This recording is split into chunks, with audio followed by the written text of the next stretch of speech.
This is the Politics of Everything, and I'm your host, Amber Daines. Welcome to the podcast where we want to discuss the politics of everything, from money to motherhood, nutrition to narcissism, startups to secularism, the environment to equality, and much more. Our guests are experts in their field or topic of choice, even if you've not yet heard their name. This is a bipartisan podcast, so while we love exploring varied views and get a buzz from a healthy debate, by no means is this a one-sided forum for any one political view. So please listen up and enjoy the politics of everything. Pets are big business. Just ask Anneke van den Broek, the founder and CEO of Rufus Coco, which is Australia's fastest growing and most awarded pet brand. Launched in 2008, the company is reshaping the pet industry by offering ranges of well-branded and packaged product, covering animals from horses to hamsters, and the pet range includes grooming tools and vitamins. Having racked up a swag of business awards, Anneke has capitalised the global phenomenon of people viewing their fur babies as part of the family. Prior to running Rufus Coco, Anneke had a high-flying corporate career in marketing and general management with roles at companies such as Blackmores and David Jones. Today, she's my guest to discuss the politics of business innovation. Hello, Anneke. Hello, Amber. Well, let's dive into the topic. What does business innovation mean to you? Look, business innovation to me really means survival. It's about transformation. You need to consider, I suppose, when you have a business that everybody is always moving ahead with their plans. So to stop actually innovating either, your business model or your product ranges, even the way you serve the market, effectively you're going backwards. I'm really proud to say that as part of the small business and small team that I have here at Rufus Coco, we've really worked hard with some of the customers that we work with, such as Woolworths and Coles, to continue to innovate new methods to maintain price. So with dealing with those retailers, they don't allow you to increase your prices. So you can imagine we went into Woolworths in 2010 and we're now in 2017. There's been a lot of price increases and changes over that time. So we've worked really hard to make sure that we've re-engineered all of our processes, the way we've packed our products, the manufacturers, the way we do even our finance, every single cost to actually control the cost to the customer. And the other thing that we work really hard at, and I suppose in terms of innovation, I really think of it as two things, one being either a new method or two being a new idea. And certainly we now have 66 lines in Woolworths, so we have expanded significantly, in that channel. And I think a great example of our innovation is our Wee Kitty clumping corn litter, which took us 18 months to develop. And it does actually outperform every one of the litters on the market that we've tested. It's flushable, it's biodegradable, it is low dusting, and it's made from corn, which is a very sustainable source. And now it's the fastest growing litter in this country, and we sell it into 9 countries abroad. That's amazing. As an owner of a cat, I can totally appreciate that, the need for something that's... Have you tried that? Yeah, we have to get you some. I definitely have tried it, and it's definitely the preference in our household for sure. Thanks. So with business innovation, that would have been probably part of the core of Rufus Coco when you began almost a decade ago. Lots of changes have happened to the small business arena since you launched back then. You've given us a little taste of what some of those innovations that you've incorporated are, but when you started the business, did you imagine there'd be so many changes and needs for innovation, or were you slightly naive about that? Look, I've, as you said in the introduction, I've come from big business. And so I've always personally, I suppose, been the type of person that's always looked to do things better. And so, no, I always believed that where we would start is not necessarily where we'd end up, even by the end of the year, let alone in 3 years' time. And I think very much the way that we've infused business innovation at Rufus Coco is by hiring the right people to start with. I talk about the people that join our business as though they're unicorns, people that come to create magic every day. They really look at problems as opportunities to solve for the issues that either the consumers face or the problems we have with getting packs to people in the right time or the way that we enter new markets. And making innovation a cultural norm And it is very much about leadership, of course. So it's very much about role modeling what is the expectation of people's thinking around innovation. So we do an interesting exercise, which is called a painted picture. And we do this every year. And a painted picture is like, takes a big picture view of and builds a long-term strategy. And it's about imagining what the business will look like in 5 years, far enough for it to be a big dream.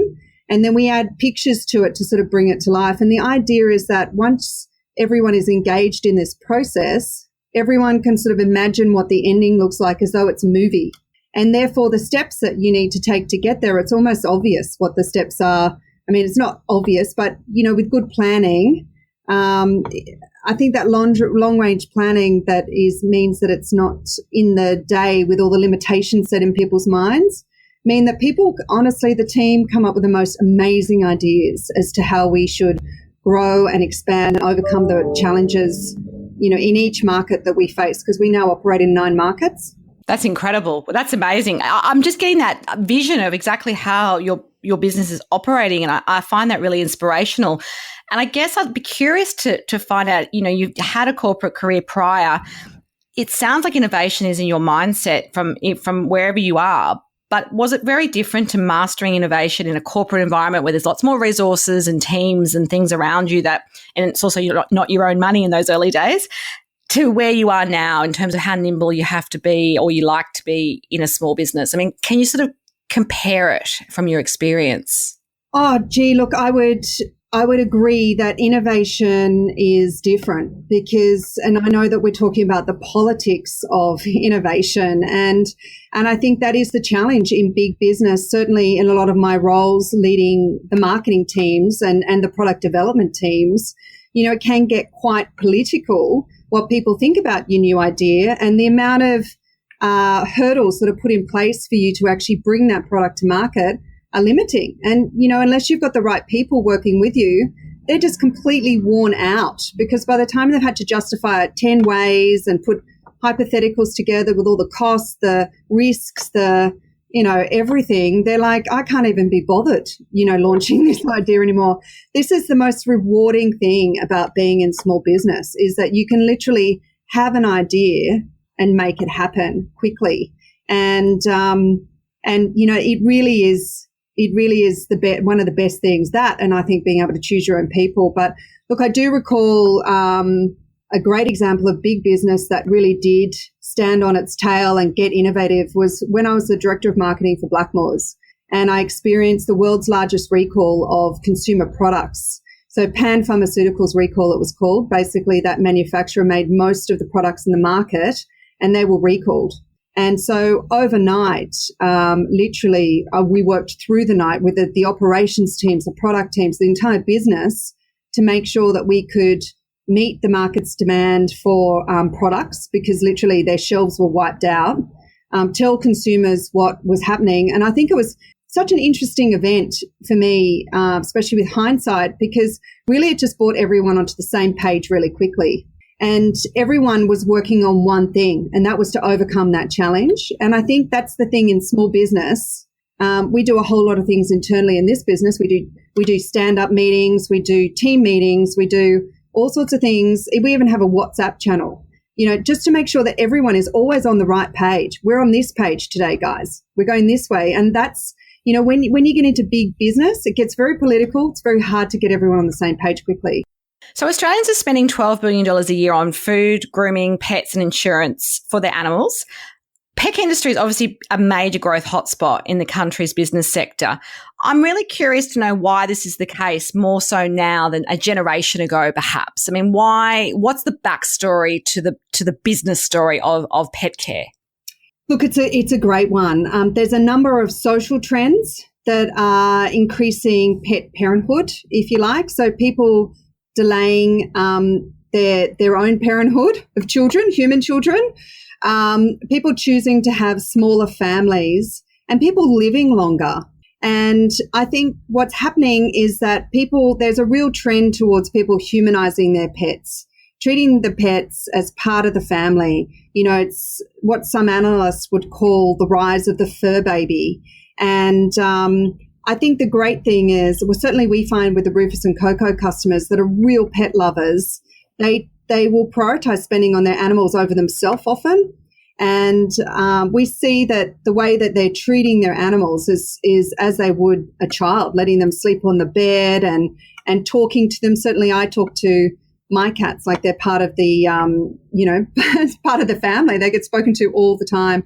And the great thing about, I think, what's supporting the growth is a few things.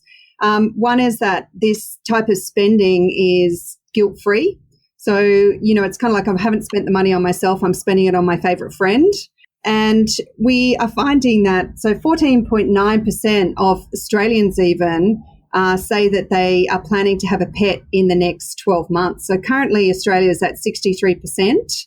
And it is, in fact, the second fastest growing category outside consumer electronics.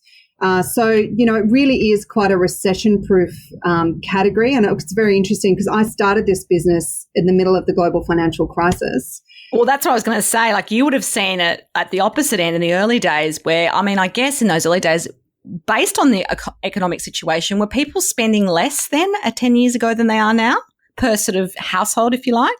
They were, absolutely. And part of the reason for that is services has been such a growth area. People taking their animals to the groomers and I suppose just the general economics of the country. People have more disposable income. I think the thing I love about it, Amber, is that, pets are really great for humans. It's been proven that pets are great for your physical health. They get you to walk around the block more. They're great for your mental health. It's been proven that, people the emotional connectedness that people have with their animals, it has great effects on reducing anxiety. People are less likely to visit a doctor. It's a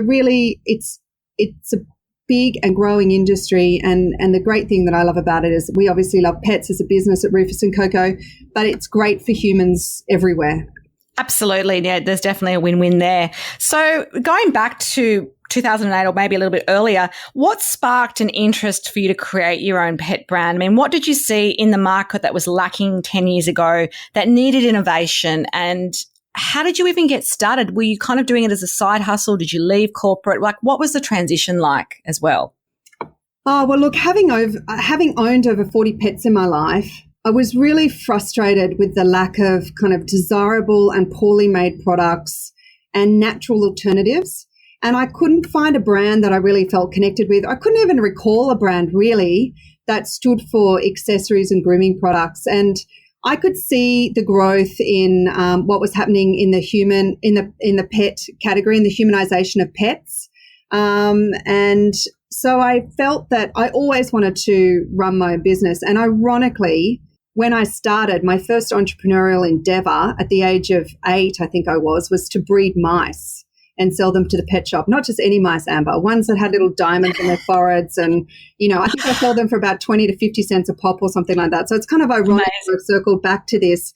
But I always wanted to have my own business. And, one of the things I'm most proud of is that at Rufus and Coco, we also give a lot of money back to the World Animal Protection. And to date, we've saved over 30,000 dogs' lives in a program that they have called Collars Not Cruelty. And what they do is they vaccinate dogs with rabies in impoverished countries. And because the people there can identify the dog as a safe dog, they actually stop inhumanely killing that dog and they actually befriend the dog. And it's very interesting because I spend my time in sort of third world countries, if you like. In many of these countries, they don't even think that animals have feelings. They've got no... That's terrible. They've got no concept of that. It's unconscionable for us, right? But for them, they don't. So this program has really is really helping. And I think that was very much a part of the legacy I wanted to have. And certainly we will grow our endeavours in the social space over time at Rufus and Coco. But that's something that we do today. And look, the transition was not easy because I launched the business at the same time as having my first child. So quite steep learning. Two babies at once, basically. It's like having twins. OMG. But going back to the concept of innovation, I think that my greatest innovation through that has really been this self-innovation. How do you take this woman that's worked in corporate, in senior jobs, having all these people do everything for her, who's a bit of a perfectionist, to then starting up her business where she has to do it all herself and fund it all herself, and let go of the perfectionism because she now has a baby to feed while she's typing emails. So I think that has been probably my self-development through managing to juggle kind of starting up this business has been massive. I was going to touch on that. So obviously now you've had 2 children. So having 2 children and a growing business that obviously was going from strength to strength, but I'm sure had its own, hiccups like all businesses do, that must have required a degree of innovation in terms of keeping all those balls in the air, as they say. I mean, any sort of reflections on that process? How have you had to sort of grow a business and raise children? Wow, it was, look, I think the biggest lessons for me are to give up other people's expectations of what a mother does. I think that might seem like a funny thing to say, but certainly when I grew up, my mother did not work. And all you did was, not all you did, because it's a massive role, as we both know, of being mothers, but you just did that. You didn't work at the same time. So part of being able to manage this was part of being able to be true to myself and let go of other people's expectations. I think the other thing is I'm a complete time Nazi, and I'm very conscious in how I spend my time. I'm very conscious in how I actually, manage my diary and who I talk to and spend time with, and the company I keep. And I think that it's been a massive juggle. People talk about balance, but I just sort of think that it is a bit like a fusion and a bit like a melting pot. I'm really proud of the role I play as a parent. I'm a very conscious parent. I mean, we have a technology-free household at home. And, if you come to the dinner table, you get prepared to talk about what your day is, and you're not allowed to bring, mummy's not allowed to have her iPhone. Like I turn my iPhone off, and I make sure I use better quality time, I think, when the kids, and use my time with them also very intentionally. But I do try and integrate the kids into, the business where it makes sense. They will come and sell products at trade stands or consumer events. And, my daughter came to the Telstra Business Awards, which I was so proud of, the year that we won the Micro Business Awards, which was 2016. And she was so excited. I mean, she went and shared the news with all her friends at school. And I think now, the kids, yesterday we were shooting a cat videos at my house. The kids are in and out of the house while we're shooting cat videos. And so it's sort of become part of their life. I mean, they walk into the office now like they own the place, and they're like, who are you? They come up to the new people. They're like, who are you? I'm Saxon. They introduce themselves like that. But so yes. And I guess that blending is really a key part of that innovation in life as well as business. I'm all for the idea. You really can't put things in silos when you are raising a family and running a business and so forth. And I think with technology, you're very wise to have time away from it. But unfortunately, it's also allowed us really in some ways to blend a bit more. I think having anything that I can't do. I really work on cloud-based an operating system and ERP system. I mean, obviously with the iPhones and videos and things that you can, all the apps that are on these things, it's incredible. But so technology is a massive enabler. So some of the challenges that you might have faced in your business, how did you use innovation to overcome them? I'm sure there's many, but there's anything that stands out for you in terms of something big and then how you've had to innovate to move forward? I was reflecting on this, and you're right. There have been so many big ones. I think when I reflect back on trying to start out, and people sort of say, look, and I remember doing all these forecasts on what I thought I'd do as the business and whatever. And it was a year of, so I'd started in 2008. It was the year of 2010. I remember Stephen saying to me, if you sort of, by then we had 400 and something customers, but it really wasn't enough to sustain the business. And the vision that we had was to be a health and beauty brand for pets in Australia. And that meant also selling into grocery. I wanted our brand to be accessible to everyone. I didn't want just the people with the higher incomes to be able to access it. So it actually took 4 presentations to crack grocery. We didn't manage to crack grocery until 2010. So I think part of part of what I did there is every time I went to go and speak to them, I could see that I tried to address their limitations. So whatever it was, like, I don't want to open up a separate account for not so many products. Oh, you haven't got a track record enough yet. All these, limitations that people kept on presenting forward. So to overcome that roadblock, I forged a relationship with leading grocery distributor McPherson's Consumer Products. And by leveraging McPherson's existing account base and their, pre-signed terms with these massive retailers, we managed to actually crack grocery. But I will add that it was on my fourth conversation to a buyer in Germany that we managed to actually secure ranging or get her to actually even take my phone call. And her name was Jennifer Rogers, and she basically said to me, Anneke, come and see me when you get back. That was in May, and by October, we were on the shelves in 900 Woolworths stores, and that was a massive turning point. So I think trying to find a different way, every time you hit a challenge, it's like trying to understand it, not just, put up a brick wall and kind of go, oh my goodness, trying to actually, I suppose, manage your own response to it in a way so that you're still listening to what the person is telling on the other side of the desk. You sort of want to jump over and choke them because they can't see the opportunity. And the innovation in trying new ways. So the idea of getting the distributor on board to overcome the issue and just not giving up. I mean, you just can't afford to give up. Absolutely. I think not giving up and persistence is the message I'm hearing, as well as the innovation. So obviously you're a decade into the business. What's next? What do you hope to achieve with Rufus and Coco? I mean, obviously you're not going to share anything, or you might share something that we don't already know, but is there something, in the pipeline in the next sort of decade you'd like to see happen, or is it about transitioning out of the business perhaps? No, very much we're in here for the long haul. We absolutely love it. And we really do come to work to market and develop good quality, fashionable, affordable products that solve consumers' needs. We have a vision of improving the well-being of 5 million pets across the globe within 3 years. We plan to be a global brand of well-bred pet care, and really we plan to extend our social endeavours to, give back and help more. Certainly, I see that there's an opportunity to work with organisations to actually change the laws as they are now with people in rented and strata accommodation.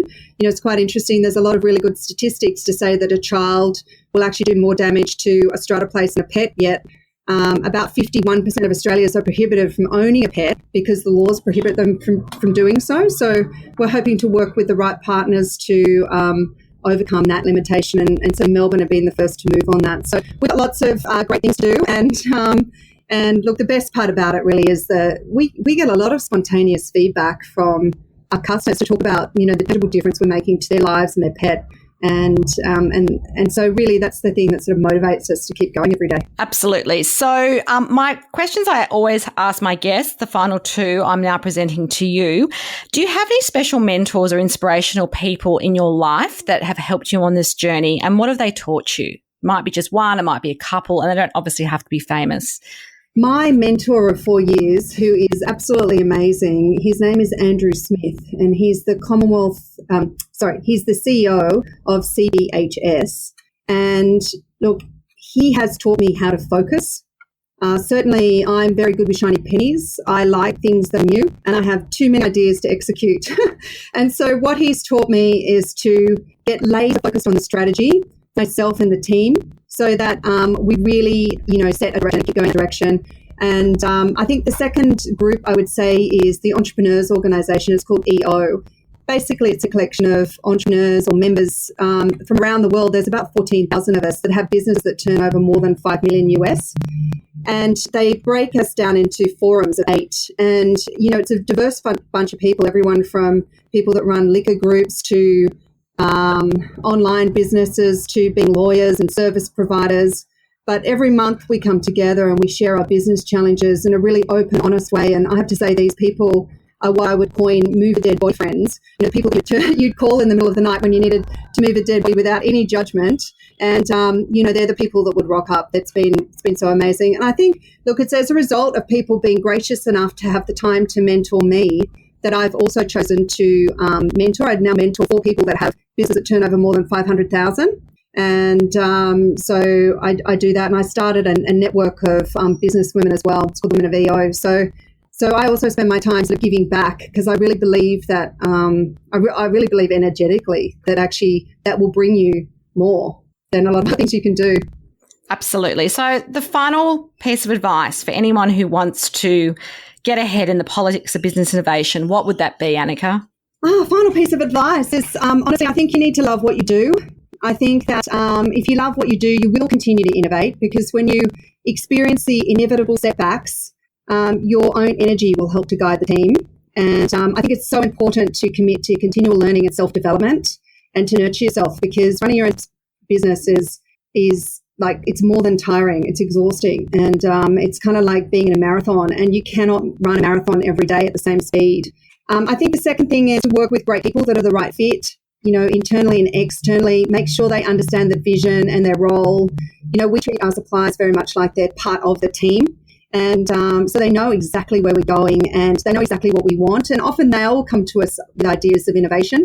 And I think last but least is to, not least, I should say, most importantly, is to listen to your customers. They really are the heartbeat.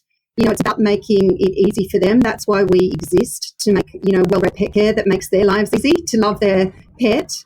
And I think you need to find your customers' pain points, and from that you'll find areas of that you need to innovate from. Well, that's great advice. It's been a pleasure to have you on the show. If you do want to connect further with Rufus and Coco or Anneke, there'll be some details on our show notes. You've been listening to The Politics of Everything. I'm Amber Daines. Until next time.